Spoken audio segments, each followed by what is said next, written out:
Alright, this episode of GameByte is brought to you by Jinx.com. To get 10% off of your entire shopping cart, use the promo code QUITSTALLING_366 at checkout. I'm really proud of myself every time I get that right as the graphics show up. Are you stuck inside some catacombs with a bunch of kobolds? Has the Overwatch League's Stage 2 gotten you hyped? Well, if other Blizzard games tickle your fancy like StarCraft, which is celebrating its 20th anniversary this week, head on over to Jinx.com, brave the storm in their wide variety of gamer and geek swag, and when you do, use the promo code QUITSTALLING_366 to get 10% off of your entire shopping cart. That's everything you put in there, whether it's a keychain, a scarf, a sweater, some undies. Get me a couple of pairs of undies, Mick. Use the promo code QUITSTALLING_366 to check out to get 10% off of your entire shopping cart. That's QUITSTALLING_366 at checkout. Welcome everyone to GameByte. It's episode 45 tonight. Yes, it is 9:34 p.m. In the evening here in the Philippine Standard Time. It's about 5:34 a.m. in California and Oregon and in other Western Hemisphere countries. It's March 7, 2018. Yes, March 7, 2018. As if the time wasn't down there in my computer. I want to welcome everyone to the show. This is the show that tackles the important topics like, will you work for games? And, this is our weekly excuse to talk about video games from the comfort of our homes, shielded by our keyboards and monitors, protecting our virginities. With me today, I've got the gamers. As I always do. And, of course, our special guest, who we'll get to in just a little bit. But first things first, let's welcome the gamers. He's no longer selling his mech. The Maelstrom of Hate and Fury himself. You'll see him playing Winston, Lucio, and a bunch of other characters in Overwatch. It's Diego Zuluaga. How you doing, Diego? I've actually tried to not play Lucio anymore because I want to be a more radical and aggressive player. So I'm just trying out more DPS characters. But That's yeah, the good, monkey man. definitely number one. The monkey is deserve definitely this. number one. The monkey is definitely number one. Yay! All right. Hey, what's up, guys? Thanks again for tuning in. On the other side of the spectrum, we got the Fury Buck, Mick DeGuzman. What spectrum are you talking about? What? You told me to practice improv. Mick, how are you, man? Could have just used his same line, which is, he got his Hearthstone set to G&D's living room. It's the Fury Buck. He always says that, and it's always been the same thing over and over again. But good evening, ladies and gentlemen watching on Twitch. Good evening, my friends, and good evening to our special guest. How are you guys doing? All right, and as Mick mentions that we do have a special guest tonight, ladies and gentlemen, from Will Work for Games and the Geek Collective, if I'm saying that correctly. Yes, the Geek Collective. It's Martin Patiño. How you doing, Martin? Hey, what's up? Hello. Right. Oh, there it is. The Korean Hearts are coming out tonight. Hearts are coming out. How you doing, guys? Oh, no, it's not the after show. Yeah, we're done, everyone. Thanks for tuning in. So, ladies and gentlemen, this is GameByte, and if it's your first time here, like I mentioned earlier, it's one of those shows on the internet where people talk about video games like they know something. Well, actually, our guest today actually knows something, so we're graced to have him. Ladies and gentlemen, Diego, Mick, Martin, I want to ask you and the folks at home, what have you been playing? Let's start off with our special guest, Martin. Man, what have you been playing recently? Well, I've been playing a lot of Monster Hunter. Oh, sweet. Who hasn't? Monster Hunter is life. Yep. Who hasn't? That game is the bomb, dude. That is so awesome. I used to play like Warframe and a few other games, but when Monster Hunter came out, it's like, what other games? Oh, yes. What are other games? If I was to ask you, man. Martin, how much time you've clocked in Monster Hunter, would you be able to tell me without being shamed, or should we just leave that on the table? I think over 100 at least. Jesus That is Christ. amazing. Like, I think I was over 100 before I I was less than halfway through the game. Mm-hmm. Ooh. So much to do, guys. There's so much to do in that game. And like, speaking of so much to do, like it's not like you're not working or anything. You put in 100 hours in this game while keeping up, providing for yourself. That is an achievement, sir. It's an It's achievement. admirable, sir. Very admirable. Yeah, Yes. sleep has become optional. Oh, that's amazing. That's awesome. Yeah, sometimes when you get enough of coffee, I hear you don't really need to sleep that much. So yeah, good stuff. Good stuff. Yeah. Anything else, man? Have you been playing anything else? Maybe mobile stuff or things you play on the toilet. Well, a little bit of Final Fantasy 14. Oh. Yeah. A little bit of that, and Dragon Ball Fighters. Nice. Oh yes. A bit of time with that. Jago Jam. It's my yeah. but I haven't even played it myself.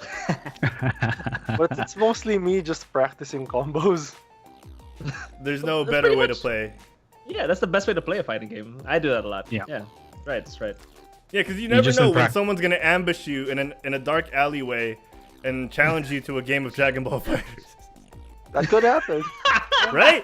It's Right. kind of like that Yu-Gi-Oh concept, It's like I challenge you, and they have that thing here. Yeah, man. It's They whip out those it's the same thing. controllers and they're like, you know what? I'm gonna take your wallet if you don't beat me in Dragon Ball Fighters. But I have to challenge you to a duel.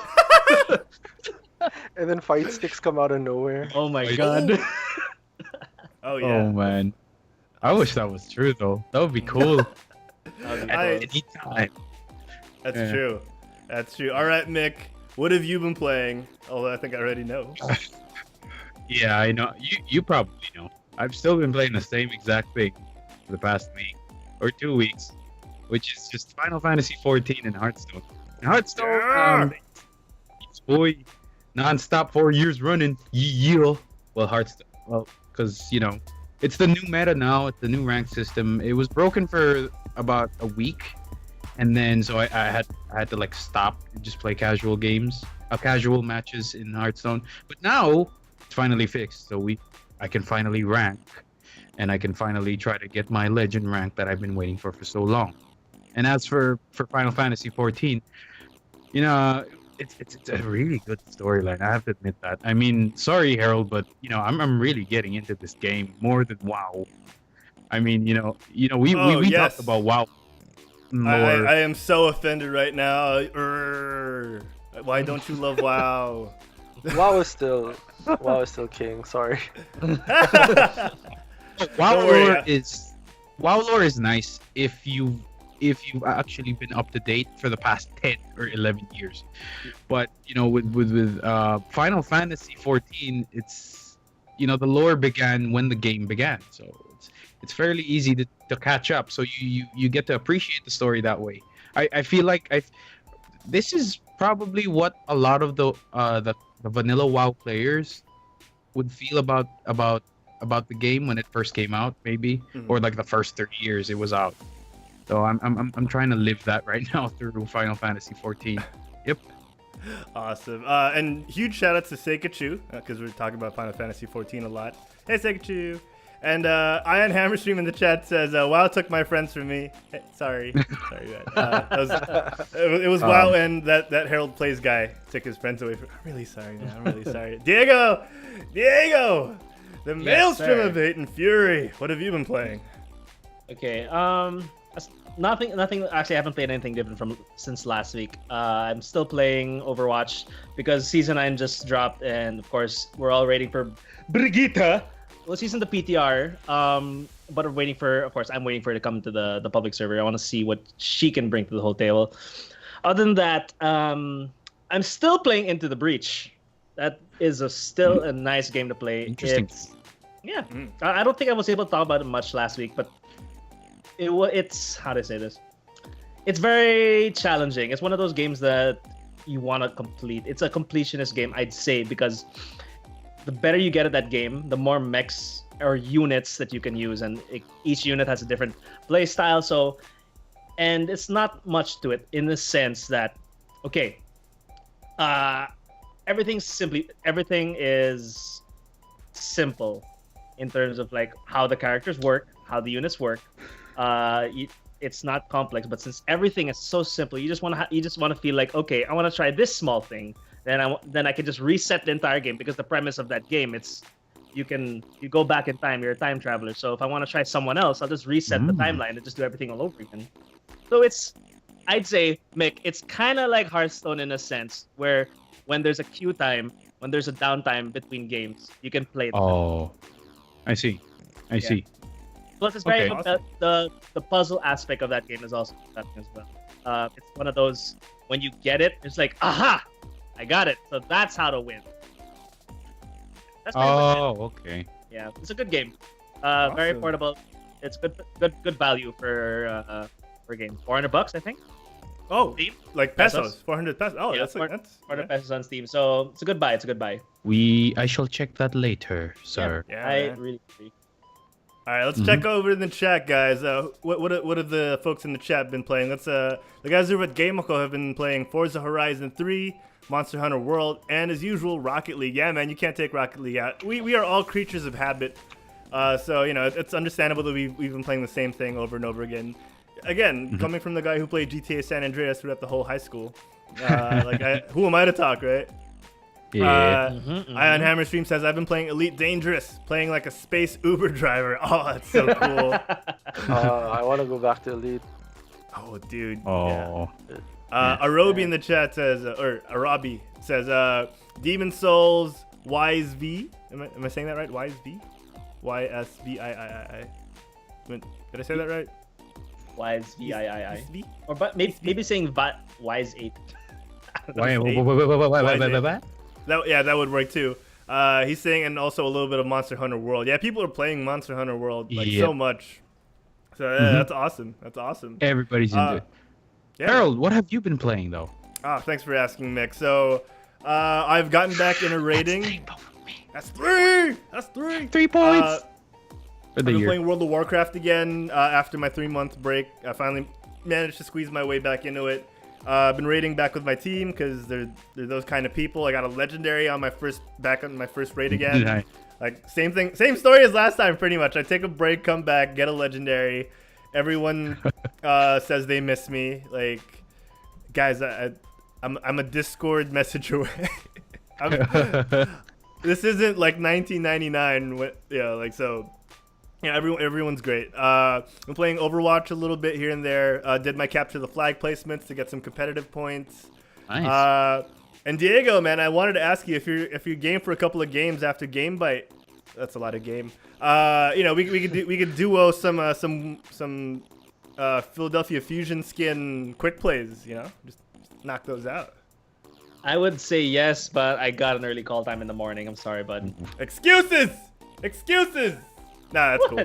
That's totally fine. This man turning. Sorry. Oh, I gotta ask though, Harold. Did you get?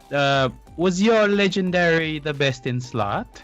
Oh yes, it was, Mick. It definitely was. Oh boy, everybody So- loves that best in slot though. Yeah, Oh, I waited man. an entire expansion to play my class. So that's Yeah, one whole expansion, and then you waited about a few months just to get your best in slot. That Yeah. kind of sounds like everybody else's story as well. Yeah, value in for the game. money. Value for Value money. for money. All right. Shout outs over in the chat before we get to the meat of the day. So Iron Hammer stream, Vittorio 300 saying we support Kuya at Will Work for Games. Oh, got a couple of fans in the chat. Let's see here. Garolf also in the chat. Who else has been chatting? Mr. Hanky, the Christmas Poo. He loves me. Yeah, Hanky Panky. Wala pa order mo. Of course, Iron Hammer streaming the guys over at GameByte. And if we haven't mentioned your name yet, message in the chat, and we will definitely give you guys shout outs. All right, so is there anything else we should mention, guys? Anything else before we... Martin, any shout outs you want to give? Well, to the chat, hey Vittorio Oh. and Ian. Did you order McDo today? All right, guys. McDo craze right now. McDo Yeah, breakfast all day, every day. That's what I love about McDonald's here is, they deliver 24 hours. Like, in other countries, they don't. So, I just missed something on the alerts. Oh, shoot. What happened there? Nope. That's... That was just me hosting. Don't worry. Yeah, Oh, I was okay. just. Yeah, I saw that. Thanks, Diego. Thanks, Instant See, DZ, for Ian's the just host. about to order McDo. Oh, nice. Might I se- recommend? Go ahead. Send some my way, man. Let me send you my address real quick, and you can send some McDonald's my way too. All right, guys. Right. Anything else, real quick? Anything else, guys? Before we talk to Martin and focus on him, just put the focus on him. Please like stay this. tuned on the after show. We got a great after show for you guys. It's all about McDo as well. Awesome. All right, it's time to get to know Will Work for Games.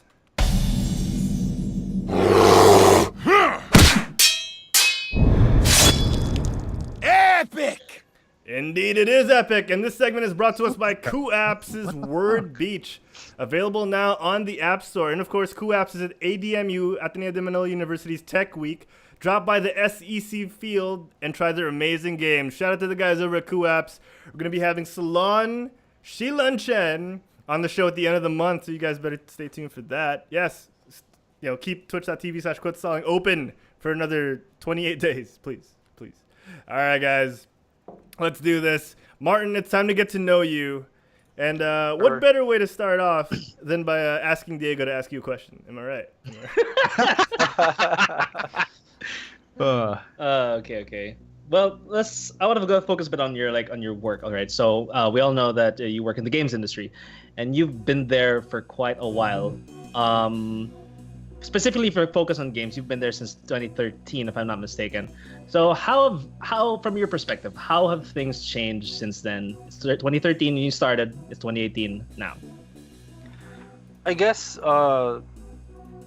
marketing has changed a lot in the past few years because of social media.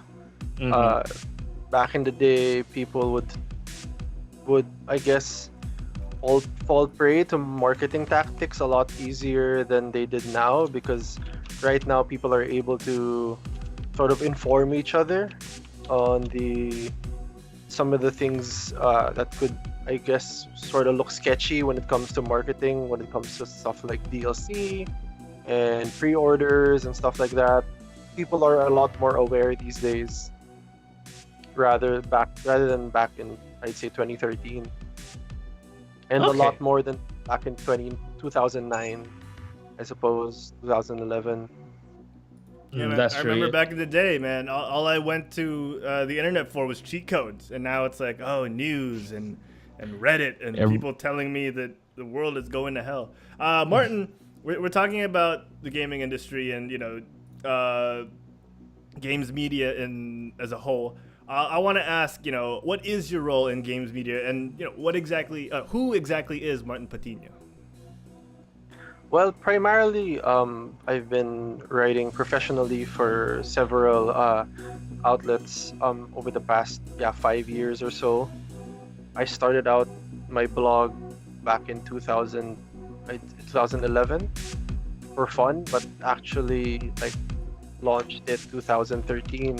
And I've worked for several publications, both locally and internationally, including locally like 2.0 Magazine, Gadgets Magazine, PlayStation Lifestyle, GG Network, and I've covered, I've done reviews. I did for PlayStation Lifestyle, I'd be one of the reviewers and reviewed games. It was a very I guess fun experience to be able to play games before they came out, but having to finish them in a week was also a lot of pressure, as opposed to other writing gigs where it's more opinion pieces, editorial features. So I get to take my time to do research and really sort of think about the article. Oh, awesome! Yeah. All right. So what do you do aside from writing articles? You mentioned getting review copies. Tell us more about your line of work. Well, for Will Work for Games specifically, I get to review a lot of things, whether it's video games or hardware that's I guess gaming related. So if it's peripherals, video cards, and other components, and going back to video games, so we usually receive. It really depends actually where you work and how much influence you have in the industry.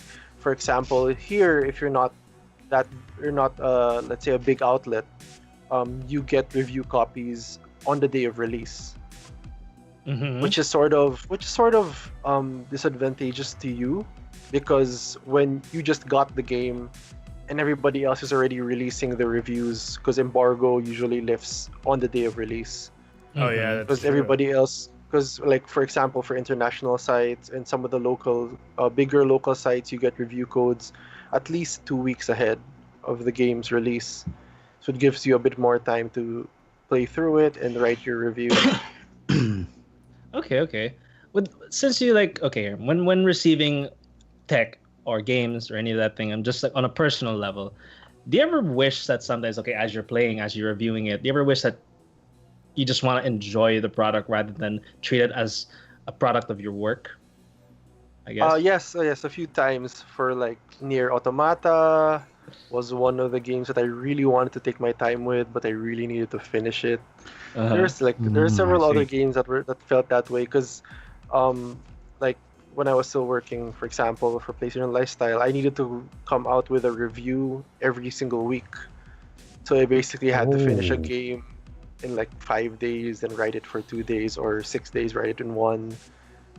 So the schedule was very hectic, so you really didn't have time to fully enjoy the game. So I guess that's one of the caveats with games writing that a lot of people don't understand. They feel like, oh, I want to get into games writing. I want to review video games because I love playing video games. But like they think it's a really like enjoyable job, but sometimes it isn't because of the time pressure. At the same time, you don't always get to review a game that you like or that you're really into. Sometimes you get assigned a game that it's really not in your ballpark, but it's your job, so you have to play it and review it. Like there was this one game I had to review a visual novel, and it was like 40 hours of dialogue. Oh my God. Wow. Like there were Oh less. Yeah. no. So it was Oh like man.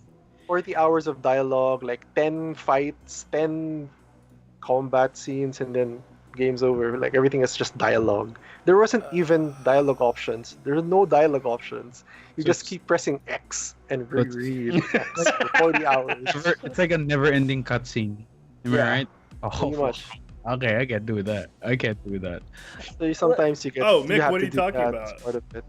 Yeah, what are you talking about, Mick? We would gladly play your visual novels yeah. here on GameByte. Yeah. You know, for GameByte, we can do that for you guys. Yeah. Email us at quitstallingShow@gmail.com. All right, Martin, more about your line of work. So you do Will Work for Games. Is Will Work for Games your own? Tell us more about that. Yeah. I started it out actually back in 2009 as a WordPress blog, just as a way for me to practice, because I was a big fan of video game I still am now. I'm a big fan of video game podcasts. Oh, you're welcome. I follow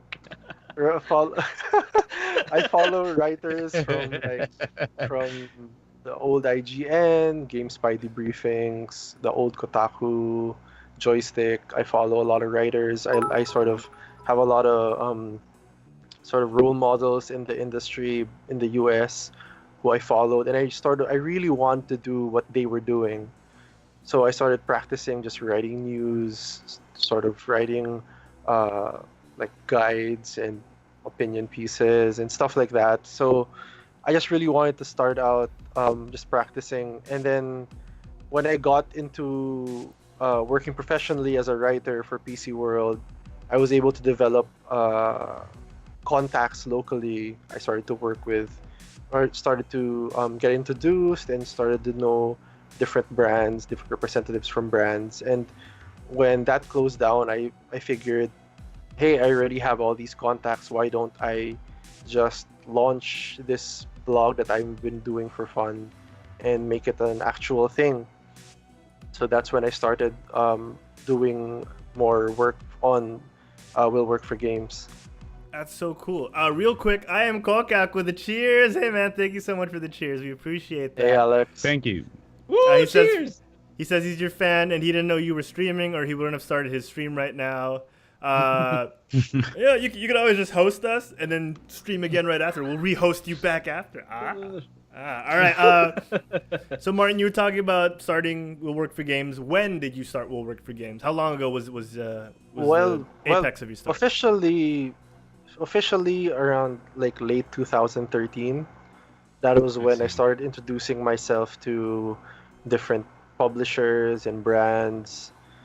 That's, I guess, late 2013 is when I officially started it, but I've been writing on it for like since 2011, 2009. Cool. That's so cool. Ooh.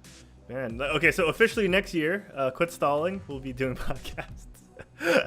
After our 2-year anniversary. No, but that's so cool. What did officially made you decide? You know, you mentioned earlier that after a while you decided to just full on go and do Will Work for Games. What pushed you over the edge, or what were the factors that were involved in that?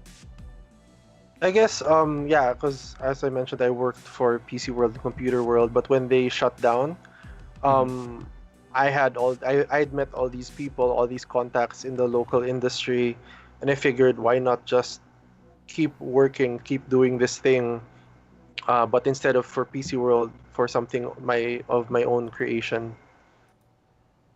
That's so cool. Wow. Diego, I know you wanted to ask this, but you know, since we're already on a roll, how many people are actually involved as a whole in Will Work for Games? Well, primarily it's just me, but I do from time to time have contributors. One of my friends contributed hardware reviews before. I have a contributor now that does indie games for me. Shout out to Arman.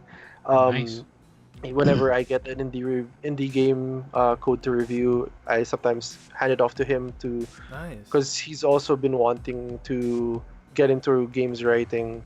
So I said, sure, I'll give you games to review just so you can start doing this thing that you want to do and practice it, and I'll help you out. I'll edit your work. That's so cool. Wow. Well, you mentioned like him wanting to get into games writing. For any, like, maybe you can give do you have any advice for anyone who actually might want to jump into games writing or the games media? Start practicing. Practice your writing. It doesn't matter if it gets published. Start out with the mindset that nobody's gonna read your stuff, but you're doing it for yourself to improve yourself. Because one of the things I learned when I started working for international outlet is that the standards internationally are miles higher than we have here locally. It's incredibly strict, so it's very important that when you want to get into games writing is that you've already had time to learn a few things, study the Associated Press guidebook, style book, learn those standards, practice your writing, have a few sample articles that you can give out whenever you want to try and apply. And starting off, I'd say it's not going to be that, I guess, easy, because you're going to be given a lot of sort of grunt work, like news articles, mostly news articles, and it's going to take a while before you actually get to review a game. But it's sort of something that you can sort of take as a learning experience and to improve yourself. I guess that's the main thing, is to just keep practicing, keep improving your writing, learn from your mistakes. Awesome. Very insightful. Very insightful. Nick, you have any questions, man? Actually, the only question I have is, when you started, your website Will Work for Games, were there any speed bumps that you came across, or like you tried to what's that word for it? Like you tried to go over or try to conquer? Speed bumps. Yeah.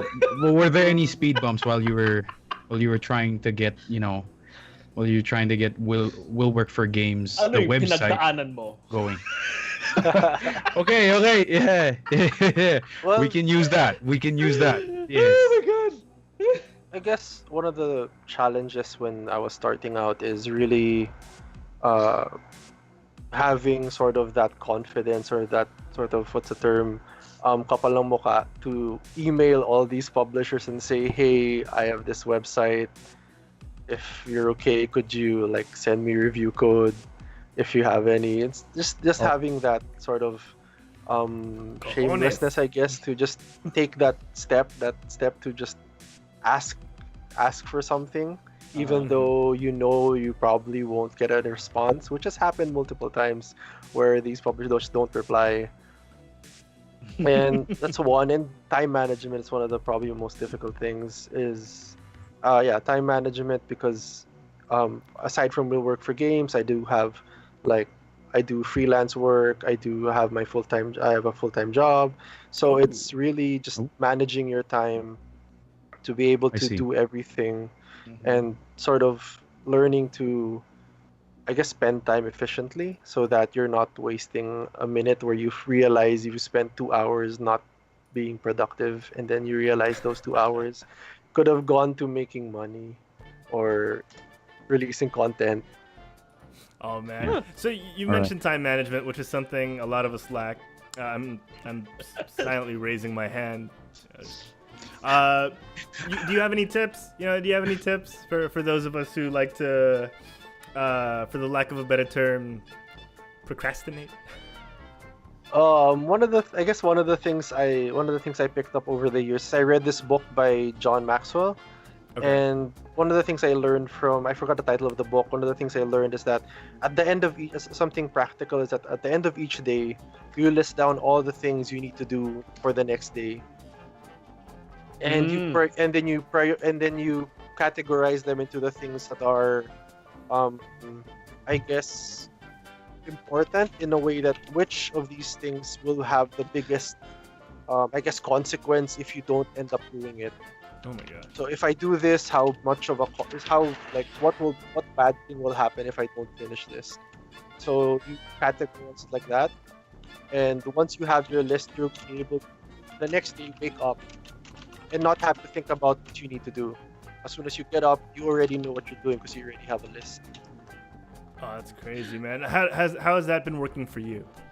It's been very helpful because like having multiple jobs and freelancing and all of that you tend to get lost, you tend to forget a lot of things. So writing everything down, I guess that's one thing is to write everything down, everything that you need to do, write it down, because you're eventually going to forget it.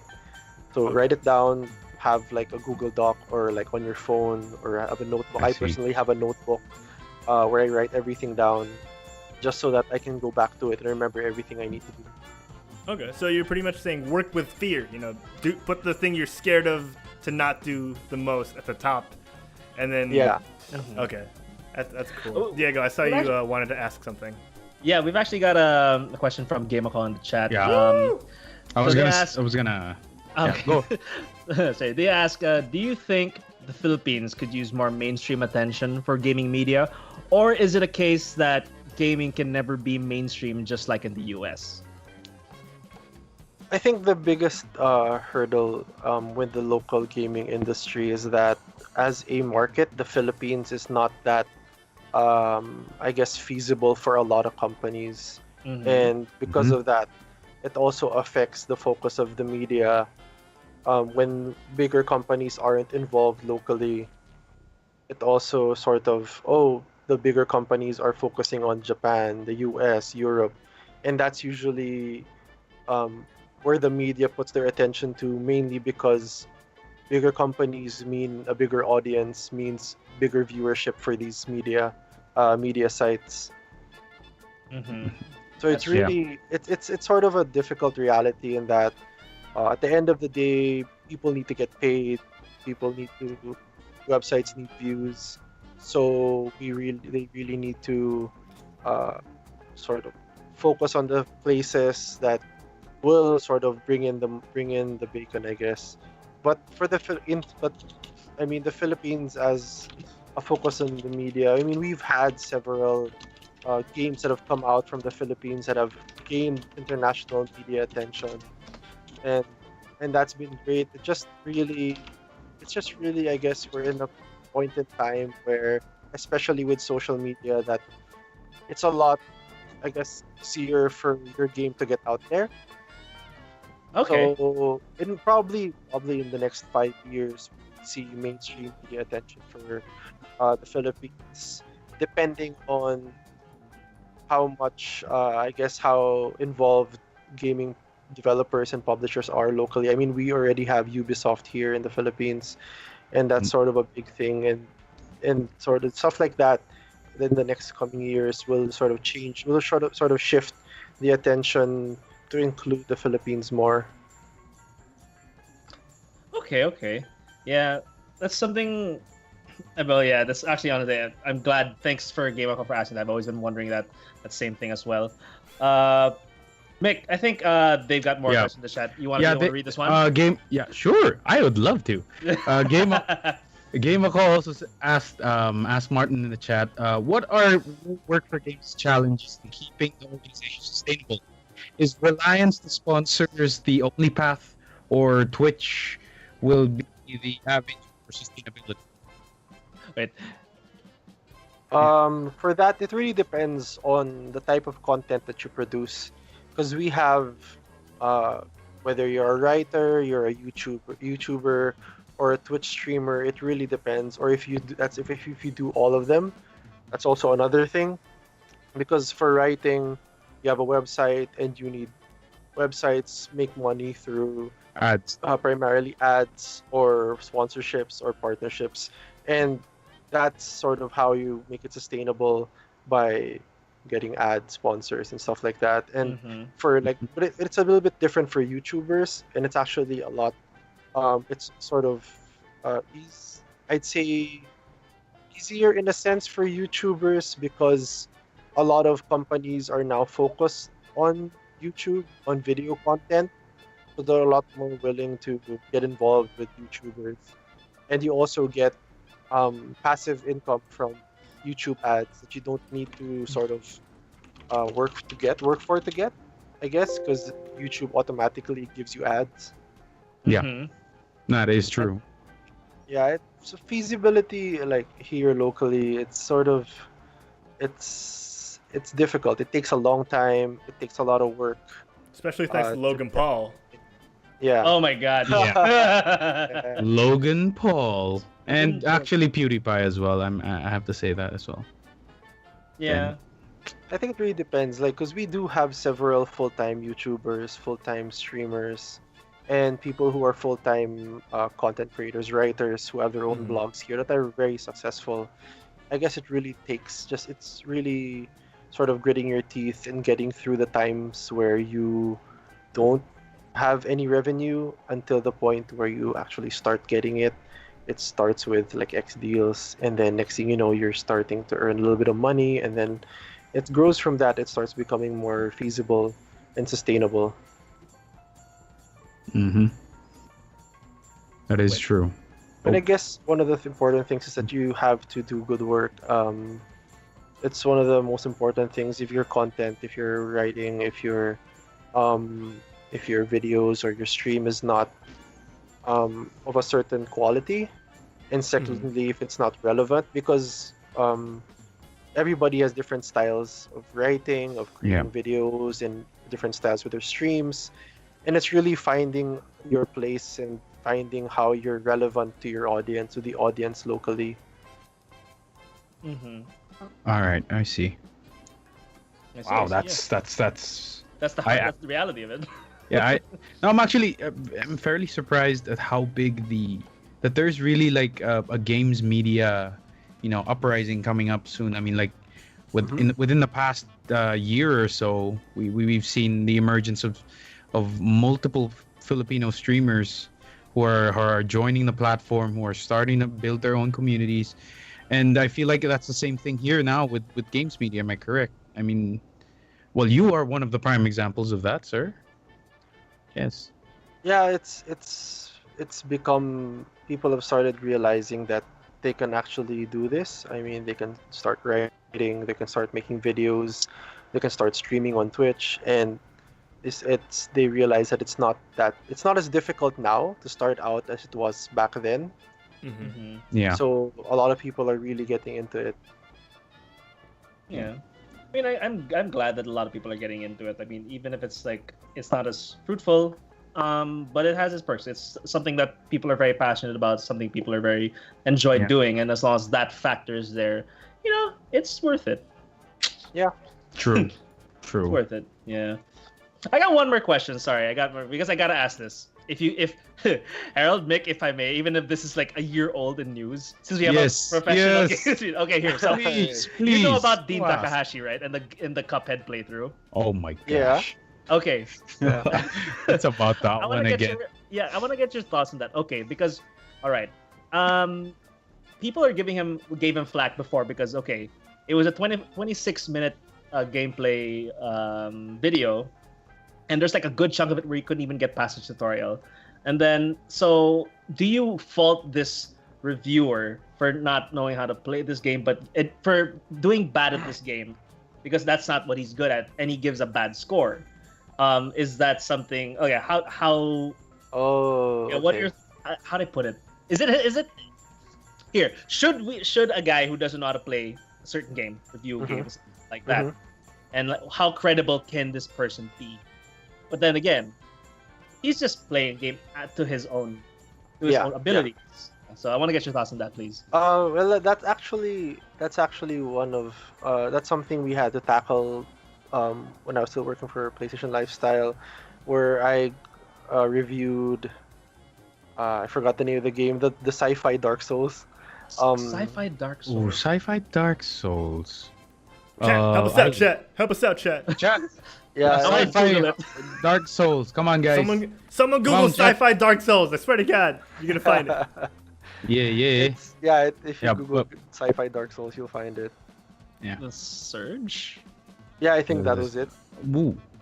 Okay, yeah. That's what IGN called it. It's like the Surge or something. Oh, there we go. Gameako Yeah, also mentioned it. I guess there are two ways to go about it. First off, in editorial, when you're the editors of a team of writers, you have to think clearly about carefully about who you assign games to, and that if this person isn't a JRPG fan, and you give him a JRPG, there's already a bias towards it. And the same that if a person is familiar with Dark Souls, and you give him Dark Souls, he's familiar with it already, and so he sort of is able to give a less, I guess, personal take on it, a less biased take on it, and like it's really very important for editors to assign games properly to their writers, in that they can they're able to give a game a fair shake, without tainting it with their own personal bias, without their own sort of misgivings of a certain genre, such as a game like Dark Souls or Cuphead. And secondly, as a writer, you're not. I think at least it's my perspective that when you're a writer reviewing a game, you're not reviewing it for you to read yourself. You're writing so that you can give an audience an insight into a specific game, so that they can decide if it's worth buying, if it's worth checking out. So if you're constantly putting in your own bias towards a review, your own preferences, like you play a JRPG and you start inputting, for example, a JRPG with a lot of fan service, and you're not into anime, you're not a weeb, and you don't understand the culture. You're not a weeb. So you start. Why are you guys laughing? Weeb is a Then you start focusing on that, right? You start like talking about, this game is inappropriate and stuff like that. You stop reviewing the game for what it is, and start, I guess, talking about your own opinions about stuff in general. And I guess it's really separating. It's sort of, I guess, juggling subjectiveness and objectiveness when it comes to writing, and limiting, like, putting sort of a wall to sort of, or a limiter to how much of your own personal bias you put into a review, just so that when someone reads it, when the audience reads it, they're able to see themselves in that place. They're reading a review so that they can see themselves playing the game and realizing if they want to play it, instead of they're just reading your opinion, which anybody can do on Facebook or Twitter when they can rant about a game or whatever True. topic. True. True.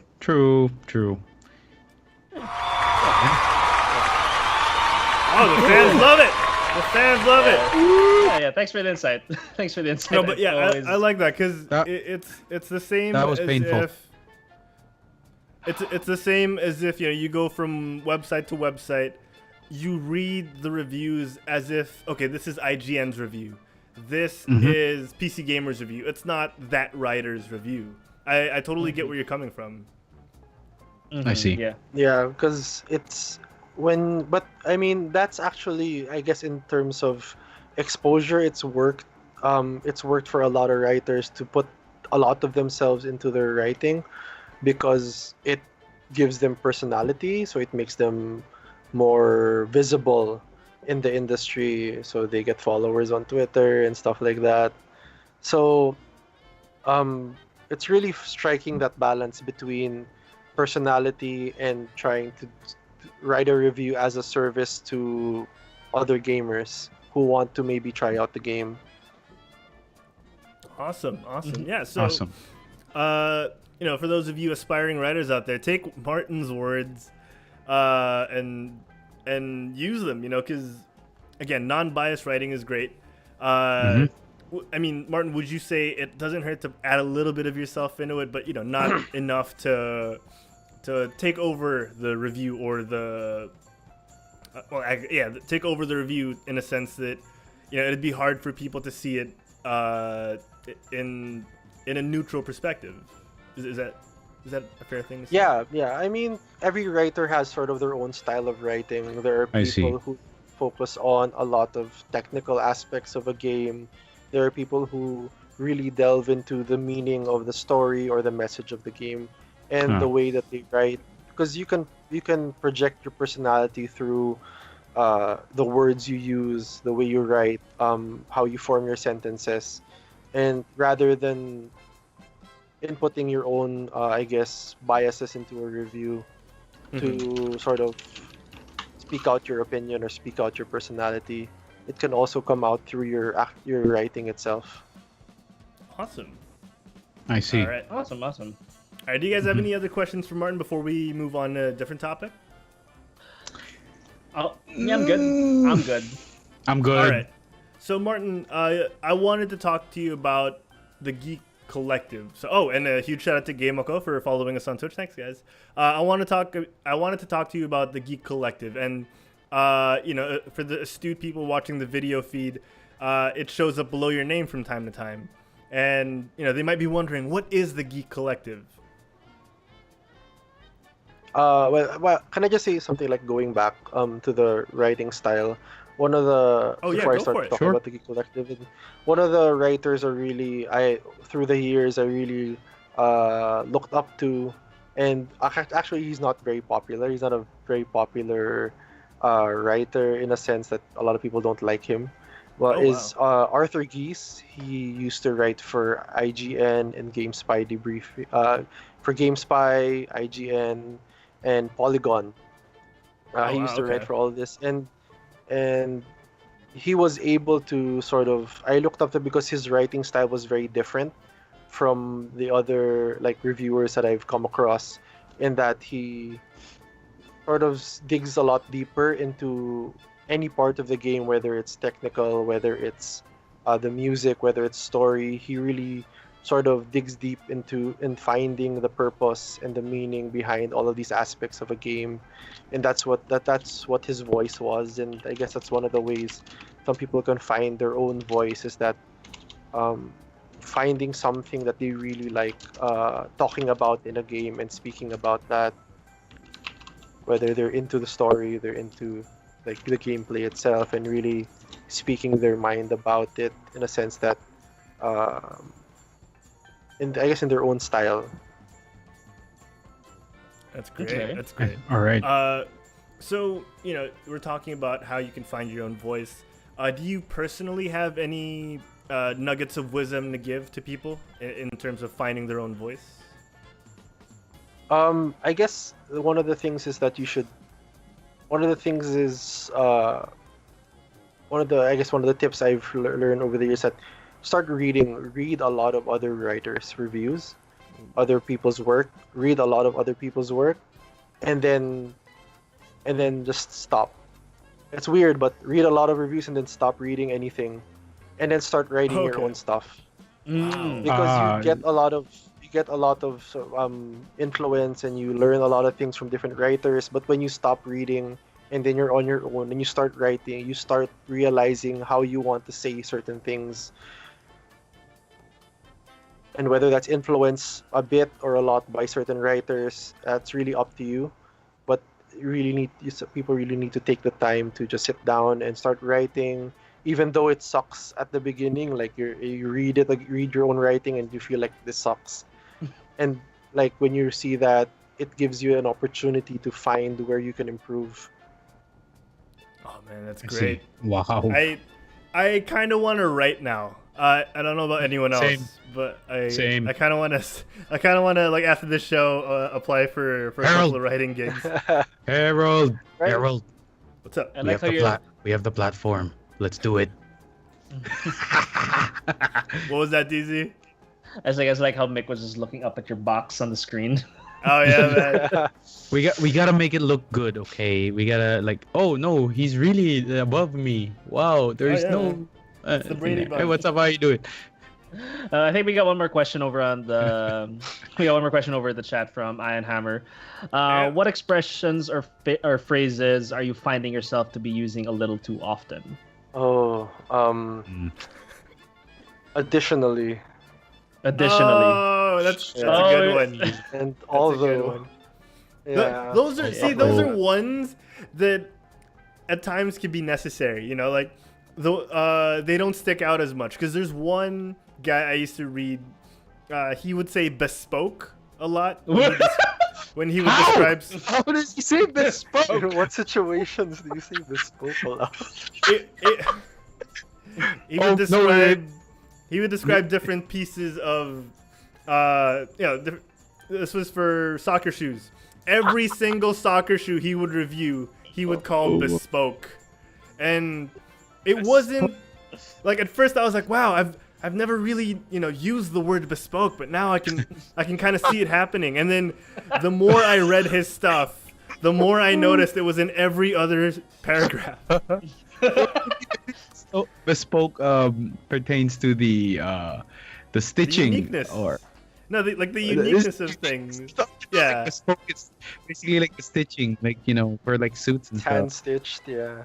Stitch. Oh, wait. So yeah, it was. Well, You just said it a lot, and I was like, come on, like, I get it. It's a cool shoe, and this one is also a cool shoe, and so is that one. Yeah. Oh, Gamako says like you can get away with additionally. Tell us something a bit more embarrassing.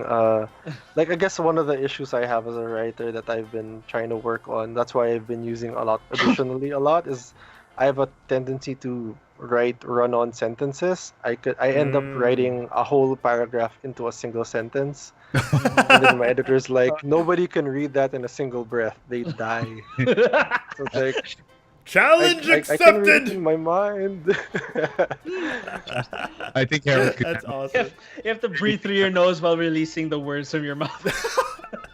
That's awesome. That's what you get. That's pretty cool.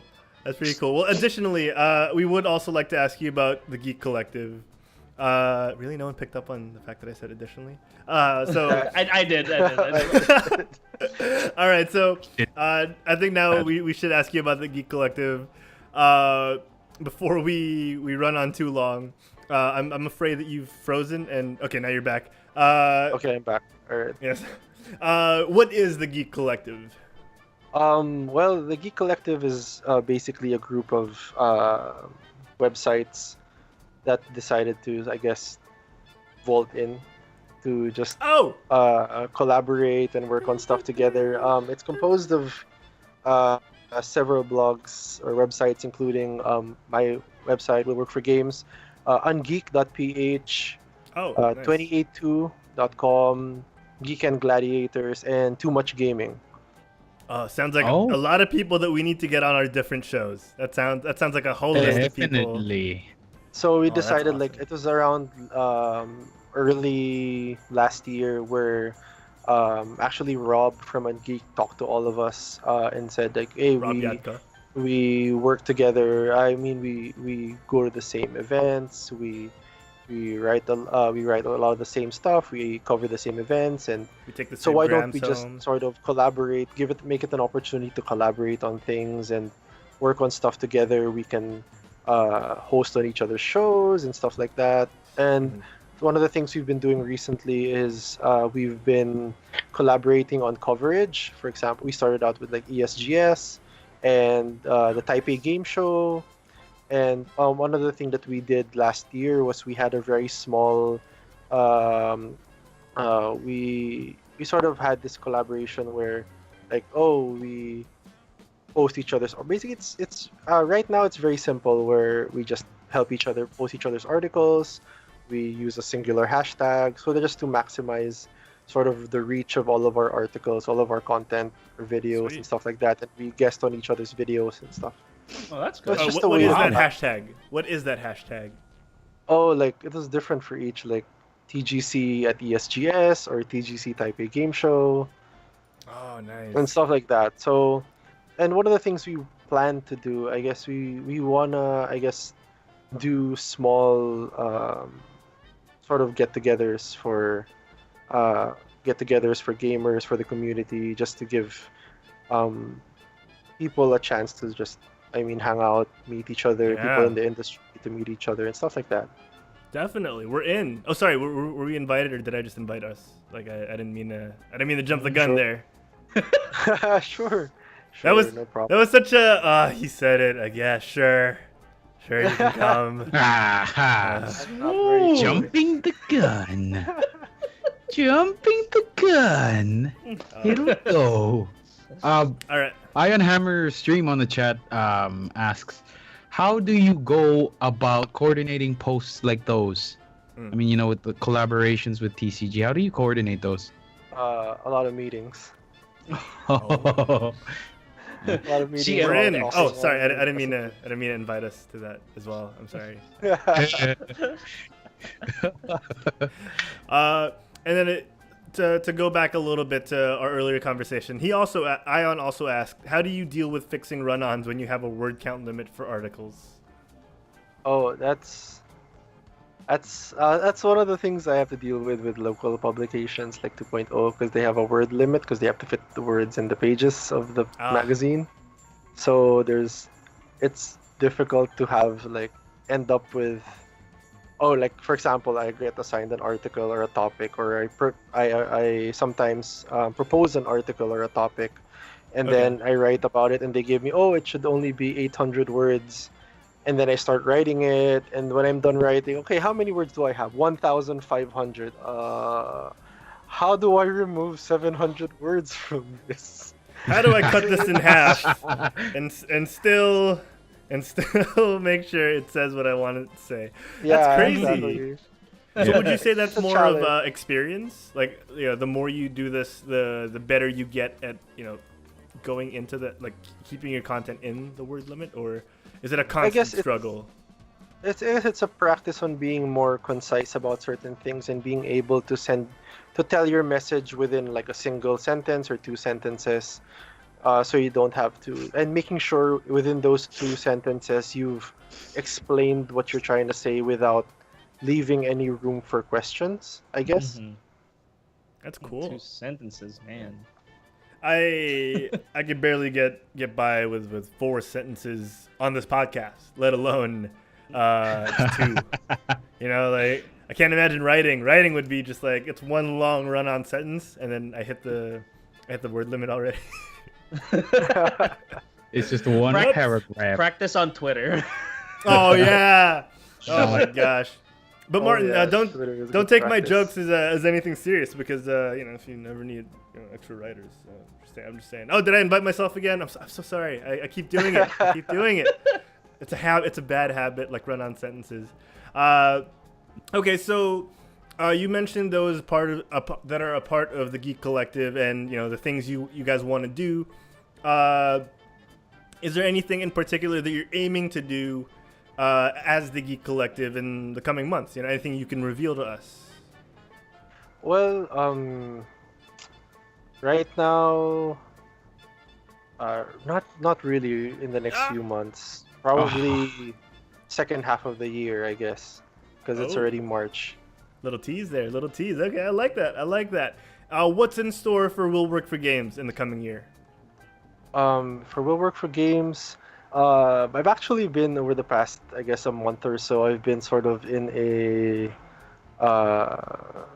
I've been thinking about a lot of about my content, and it's because you have this YouTube thing with them being more strict with their partnership requirements and stuff like that. Logan Paul. And you have Twitch where it's very difficult to get on Twitch when you're not doing it a lot, when you're not streaming every day.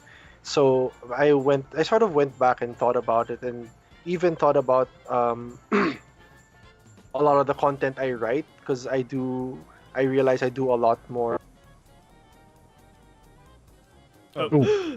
No! I love that. It sounded intentional. I noticed I do a lot more. It's like a spoiler. All right. Okay, try it now. Try it now, Martin. No, anything. No, we lost him. Lost power. We can still see you. Don't worry. You're still beautiful. We can still see you. You can do it in sign language. You can, this is A, this is B. Oh God. Okay, let's stop distracting Martin. Let's let him fix his mic, and let's cut real quick to the chat. Let's see here. Sorbeta's in the chat. Hey man, what's up, Sorbs? How you doing? Huge shout out to Anthony Lim. Let's see who else is here. Of course, Iron Hammerstream, our very, very, very good friend, and the guys over at Gameoko. Guys, you got to come on the show. You know what? Let's book the guys from Gameoko next month. Sure. Yeah, for April. Let's do that. Why not? Yeah, because we're kind of packed this I week. miss those guys. I haven't seen them in a while. Oh, we still can't hear Martin. I saw their setup though on Facebook. They posted a new setup. Their studio is nice, man. The studio is like, wow. I wish. Hello. There he's back. Stalled long enough. I nudged the cable. It died. Okay. So you were saying? He's very sensitive. Yeah, I've been thinking about, I've been writing a lot more gaming hardware content over the past, I guess, 6 months, and I guess I want to sort of focus back on writing specifically more than YouTube, more than videos, and focus back on writing and doing more video game reviews, putting more, I guess, putting out more editorials, putting in more interviews and stuff like that. Awesome. I guess writing a lot more relevant content rather than the usual review, the usual news. Okay, that sounds awesome, dude. So could we look forward to that within the next month? What's our timeline for that? How are we looking? Yeah, within the next few months. I'm just finishing up a lot of backlog, and then switching gears.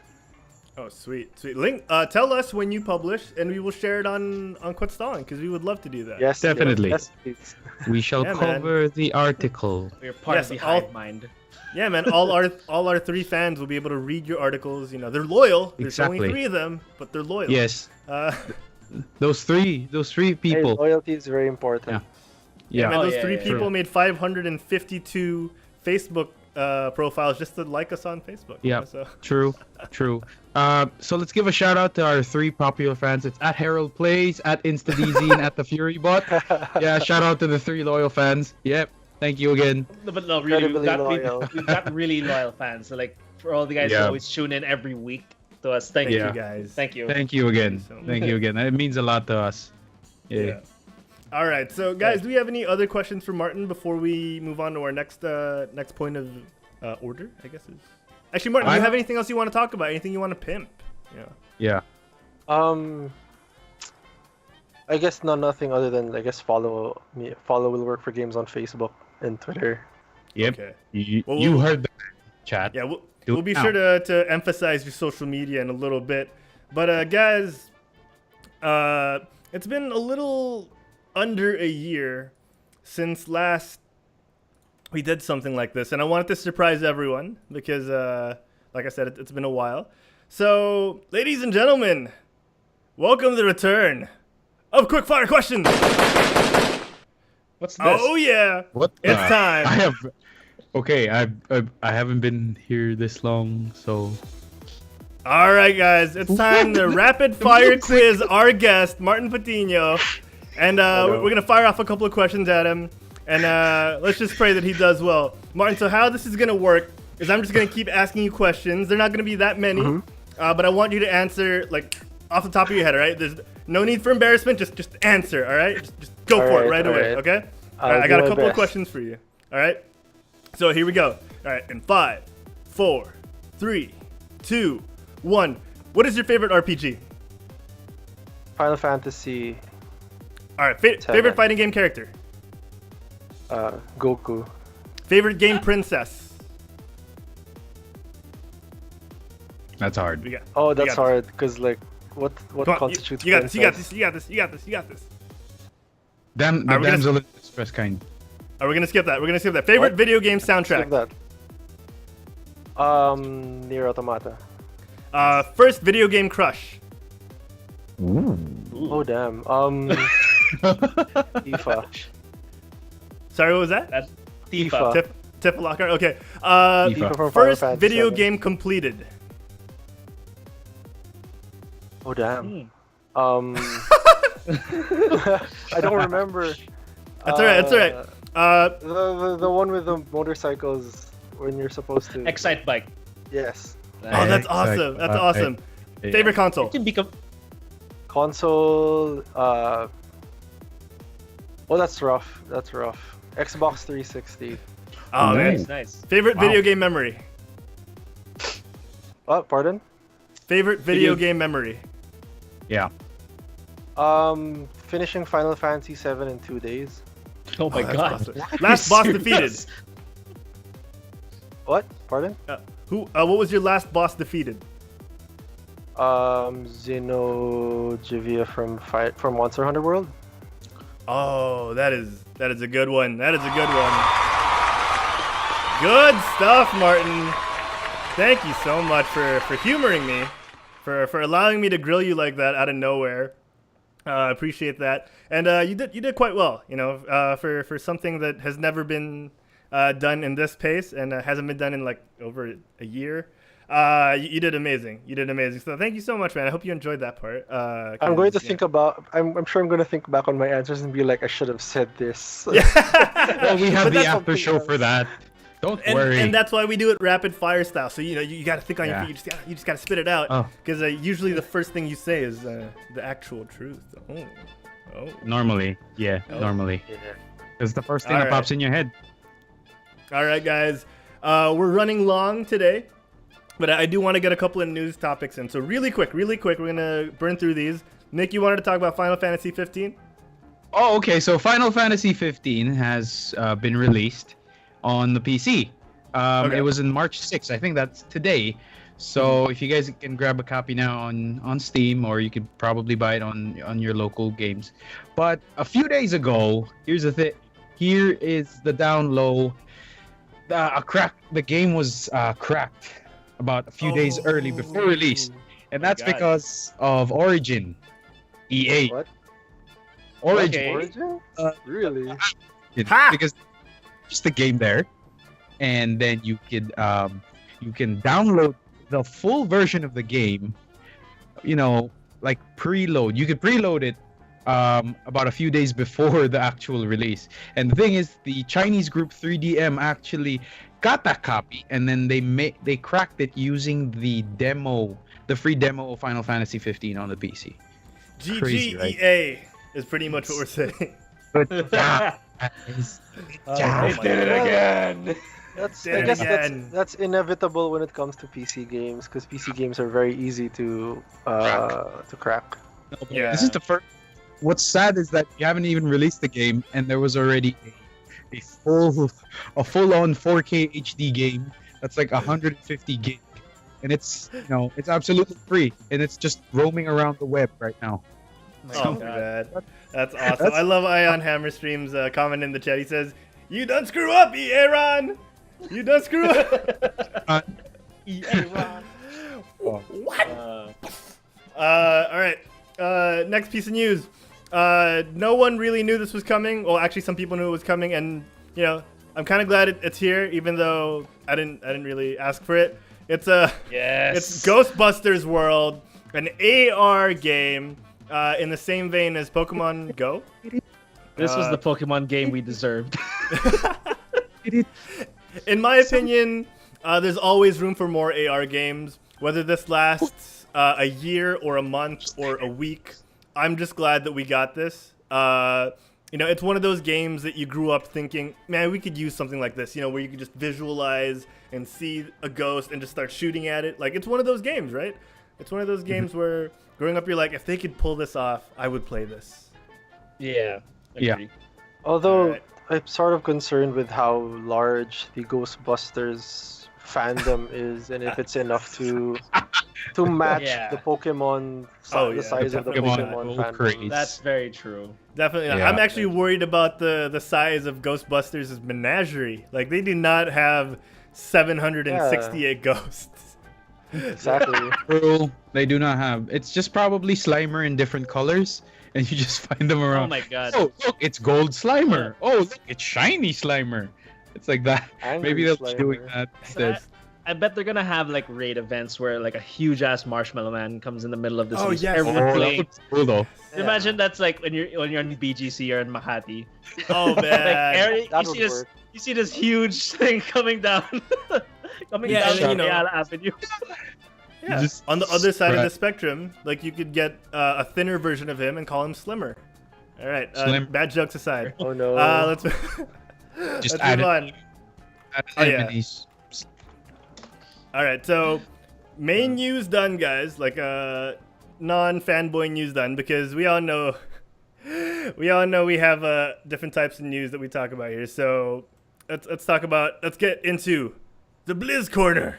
Oh, let's break it down. Oh, whoops, wrong one. It's pretty good. I like that one better. The burp was better. I thought that was real. Oh man! All right, guys. So we have got a little bit of news from Blizzard. It is real quick. It is StarCraft's 20th anniversary. So if you guys haven't yet, check out what kinds of perks you're gonna get. So I'm gonna breeze through some of these because you're gonna get a Kerrigan skin in Overwatch. You're gonna get a yeah. Wow. That's right. Okay. I already got it. I already picked it up on the gallery, the Heroes Gallery. Oh, did I'm you? good. Yeah, I already did. How does it look? It's great. I like it better than the Nova skin. Nice. It's a nice Kerrigan model. A very nice Kerrigan model. Let me bring Oh, it I up on see. the screen real quick because it is really nice. What? I just heard like a door slamming. I have relatives Don't even- over. Yeah, so here it is. I like the Nova skin better, but I love Kerrigan in general. So like this is Same. very welcome. This is very welcome for me. Mm-hmm. Mhm. They should have started with the Kerrigan skin. That's Oh, true. you think? Yeah. You think? And then just True. give Nova for the 20th anniversary? Oh, Yeah. Give Nova for free. Oh, give Nova for free? Yeah. Well, I mean, everything is for free, Kerrigan. technically. So in Diablo 3, you're going to get a battle cruiser operational. You're going to get a battle cruiser pet in Diablo 3. Let me zoom in here. What? Yeah, Are my you serious? a friend of mine just messaged me, That's unusual. saying that, oh, log in now, you're gonna get a free pet. I'm like, oh snap, I'm in it for the free stuff. My God. In World of Warcraft, it's less impressive. You're gonna be able to log in between March 31 and April 6. And if you see any of the following pets, the Zergling, Grunty, Minithor, Baneling, or the Zeradar pet, you /salute it, and you get a feat of strength. Not so good. And Heroes of the Storm. You're gonna get a pet. Oh, No, you man. don't. You just get a feat of strength. It's sad. You log into Heroes of the Storm between March 27th and April 7. You receive a 20th anniversary portrait for Protoss, Terran, and Zerg. Again, not as impressive. I will- In StarCraft, in Hearthstone, you get a play StarCraft inspired Tavern Brawl. So that's gonna be good. Yeah, we do. We do. That's for I think in a few weeks from now. I don't know if it's tonight or next week, because normally the okay. reset for Tavern Brawl is 1 a.m. Philippine time. It's apparently Thursday. March 21 to 25. Okay, so that's So like end of the 2 month. weeks. Yeah, Probably. end of the month. Yeah. That's we're all gonna be in Comic-Con Philippines at that time, I think. If you think- log into StarCraft Remastered, you're gonna get a 20th anniversary skin. Again, some of these aren't that impressive. Like, Yeah. come on, guys, up your game a little bit, Blizzard. Like, we know everyone knows we love Blizzard on this show, but come on, guys, up your game a bit. Blizzard- Because they know you're gonna pay for the good stuff. Martin knows it. Martin knows it too. Exactly. Yeah, that's true. And yeah. So in other Blizzard news, guys, in other Blizz Corner news, there's a bit of a rumor going around. I don't know if you've heard of this, but you know, people have been dropping hints, and people from Blizzard have been expressing their love. Oh, it's a little loud. People have been expressing their love for the Nintendo Switch, and one of the games that's been rumored to be coming to the Nintendo Switch and has been slowly gaining steam is Diablo 3. And I want to get your opinions on that, because I don't like speculating. You know, we don't like speculating on the show too much, because in the end, if we're wrong, it's annoying. If we're right, it's also annoying. So I want to get your opinions. Would you like Diablo 3 on the Switch? Or would you play Diablo 3 on the Switch? Oh. Wow. Mick, you want to What's- go first? Martin, do you want to go first? Yeah, sure. Yeah, go ahead. Well, it's a really old game. So that's a yes. We got Skyrim. We got. It's like Skyrim. It's like, why are we still talking about Skyrim? When we can be talking about the new one coming out soon. Right?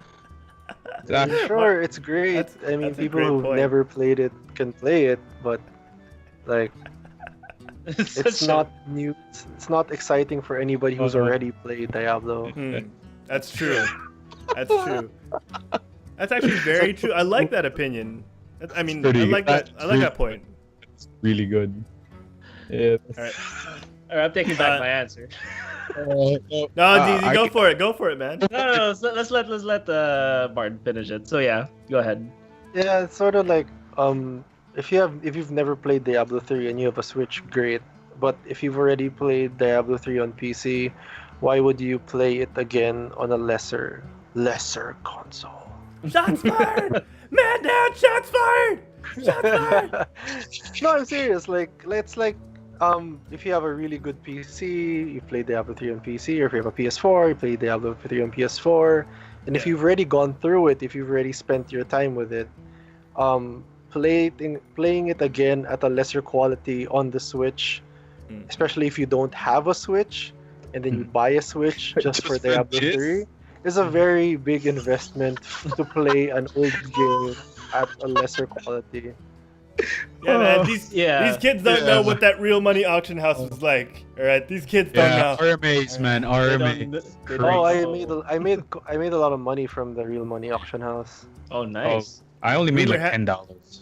Rumor has it, ladies and gentlemen, that is the money Martin is living off of for the rest of his life. Yeah. So Yeah. real money auction. So I'm gonna pay off of that money. Can someone Oh, clip oh. that the lesser console part, please? No. I love I it. have a lot of friends with the Switch. What's his face? Not what's the part of it? I think we have a show title, guys. Yeah. Lesser Martin console. Patiño interview, the lesser console.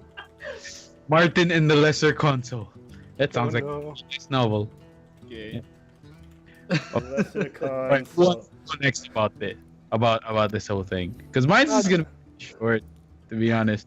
Okay, I mean, mine is just- short as just well. To be clear, Oh, sorry, no, Martin, go for it. Go for no, it. just to be clear, the Switch is a very good it's a very good console, but they need to make games for the Switch, like Exactly. Mario, or like the Mario was really good, Zelda was really good. They should keep making games like that instead of trying to revive really old games just because hey, a Nintendo console can finally run Skyrim. Let's put Skyrim in the Switch. Yeah, that Yeah. makes sense. it feels doesn't feel like it feels like a what do you call this, a money grab lesser more than console? Oh, anything. okay. True. Yeah, that's true. Oh, Yeah. that's, that's a really good point. Mm. That is a really good point. Yes, he's right. Yeah, I agree with Diego. that. I agree with that because when you buy a Switch, okay, yeah, to some extent it is a lesser console. But the thing is, if you play a Nintendo console, you expect to play Nintendo games, not anything Exactly. else. Yeah, to what he said, you have to play. You have to. Devs should make games for the Nintendo. They don't just port something in to the Switch because let's face it, the Switch cannot handle majority of the third party games, right? So it does seem like if you're a fan of Diablo, yeah, it does seem like a good idea. Okay, I can play a dungeon crawler anywhere I am because like I love bringing the Switch around. I have a Switch. I love bringing it around. I love playing it when I'm waiting for someone, waiting for something, when I have nothing to do. It's portable also, right? And a good battery life. But I'm gonna play Breath of the Wild. I'm gonna play a Mario game. I'm gonna play Mario Kart. I'm not gonna play Skyrim, right? Mhm. Because it's, it's not. I'm not playing the game that game to its full extent. So, Oh, Diego, you're saying that you're letting your biases taint your unbiased opinion on this game. What? No, You- I don't get it. You're saying Okay, that go you're ahead. gonna let your personal preference affect your review of this game coming to the Switch? Is that what you're saying? Is that... Damn it! I got caught there. Ugh. No, it's fine.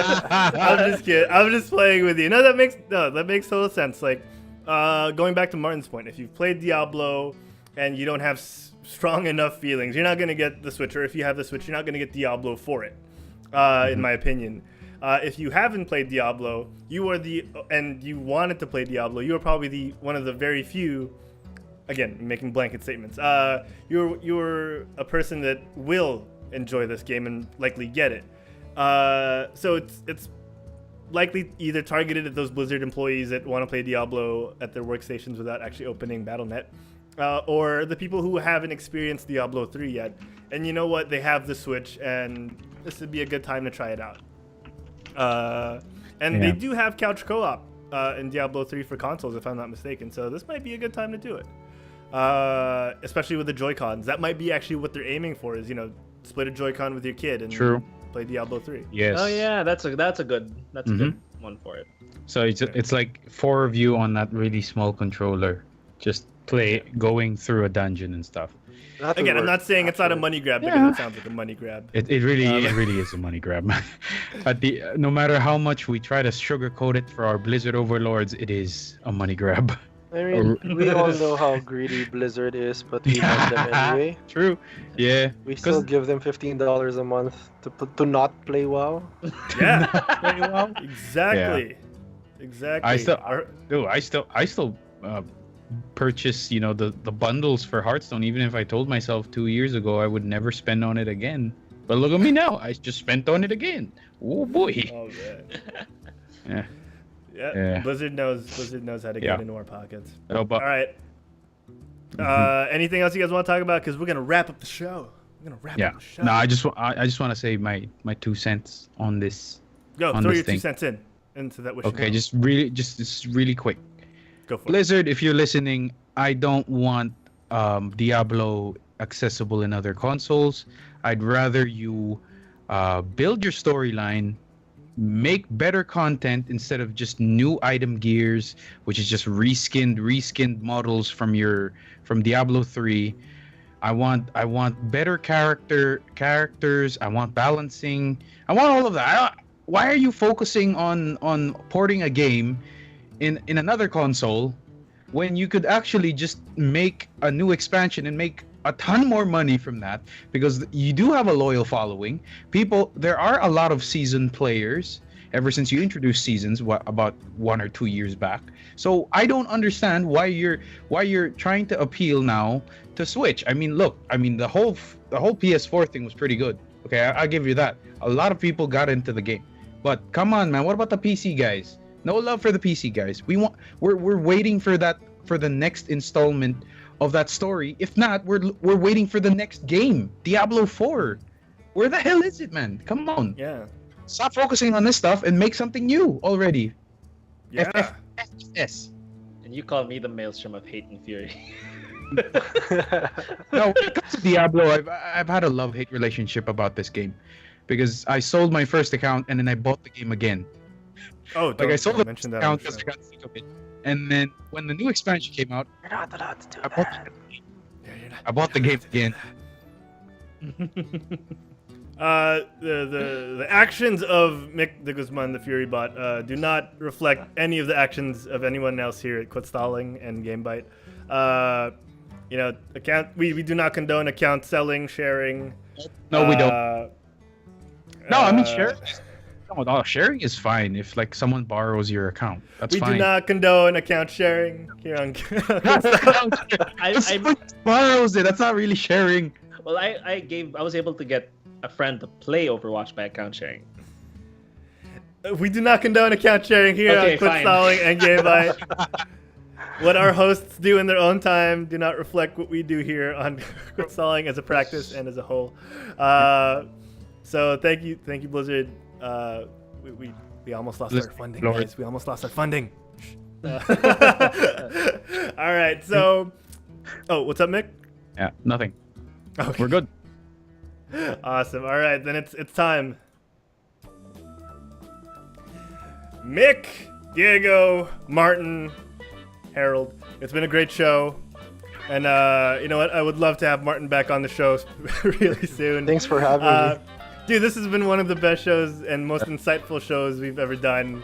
And you know what? We hope to have you on very soon. I'm going to have to schedule you for next month.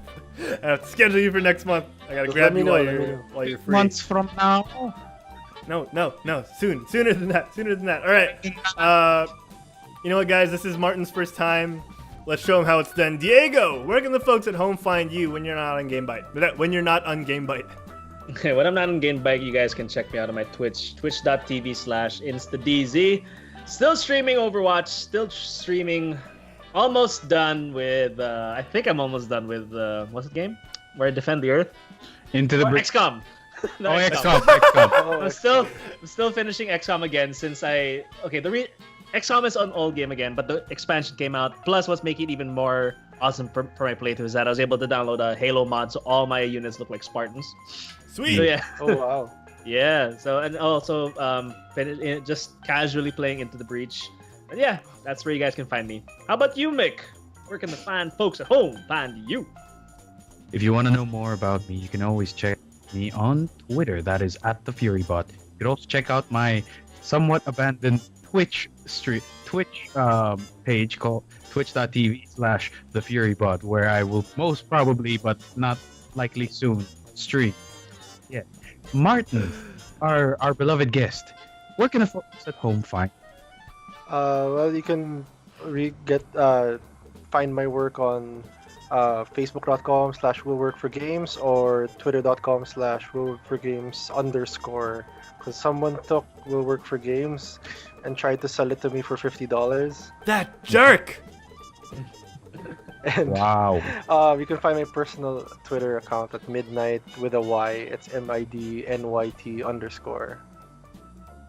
All right. No relation to Chris Hardwick? Like, no relation to Chris Hardwick. Oh. At midnight. Points. Points. Yeah, we are also not related to Chris Hardwick. No, we're not. Sadly. I do want to meet you one day, Chris. I love you. All right, if you want to find more of me outside of Quit Stalling, you can find me on the... Oh, actually, not outside of Quit Stalling. If you want to find me outside of GameByte, you can find me on the Quit Stalling Geekcast, where we talk about all things geek. It's me, Juancho Saldana, Jay Sanchez, and whoever else we have on that day. Sometimes it's Mick the Fury Bot de Guzman. Yes. We record...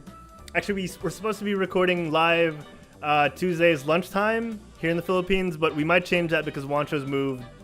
That's the show that has had like the widest variance of show schedule, so we're gonna try and log it down. We swear we're gonna try and log it down. Maybe a weekend, get more people watching us. All right, if you want to find me on social media, at Herald Plays wherever you go, Twitter, Instagram, Tinder, at Herald Plays. So guys, it's been a great show. If you want to find more of Quit Stalling, I thought I took out that SoundCloud logo. Check us out on Instagram @QuitStalling, on Twitter @QuitStallingUs, Facebook.com/QuitStallingUs. We're on YouTube, youtube.com/quitstalling. We can find all our VODs of the previous podcasts and, all our creative stuff that we tend to do from time to time when we come together, when our minds come together. Let's see here. Twitch.tv/quitstalling is where you're watching now. You know what? Give us some bits if you want to. Wait, those are the subs. Huge shout out to our sub for this month, Instant Easy. And our biggest cheerer of all time, of course, Elder Jin with 500 bits. Our newest cheerer, I am Kokak, and of course Clark Q Plays. Our most recent follows, Gameoko, I am Kokak, Frasley's, that guy's knee that happens to enlarge rapidly, Zpol, Kata_Garuma, and so many more friends. If you want to find out more about Quitstalling, of course, if you want to support us, aside from cheering, aside from subscribing, head on down. If you're on Twitch, check the button below that says support us there. Or if you're watching our VODs on YouTube, the link is below for supporting. And if you're listening to us on our podcast feeds, leave us a 5-star review. We're on iTunes, Google, Stitcher, iHeartRadio, Google Play, I think I mentioned, Pocket Casts, and so many more outlets. If we're not on your podcatcher, let us know and we'll be there in a heartbeat.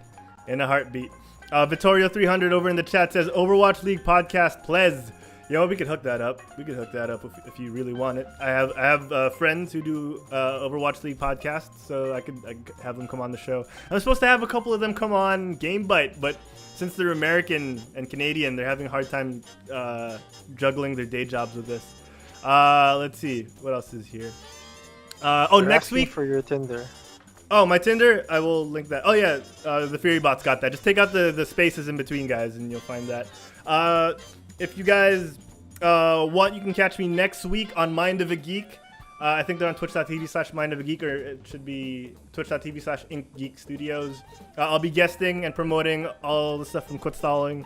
They're my friends from the Tadpool, because we're all followers and fans of the Frog Pants Network. So check us out there. That's it, guys. Thank you so much, Martin, for joining us, and for everyone at home, stay tuned for the after show if you're watching us live. If you're not, then you're missing out, and you gotta tune in live sometime because we love you. You're gonna get those DZ emojis if you sub to us. These emojis are the best emojis ever. Aside from Ever. All right, guys, thank you so much for tuning in. We will see you next week. Same bite time, same bite channel. We got Paco MNL next week. Bye, everybody. Bye. Bye-bye.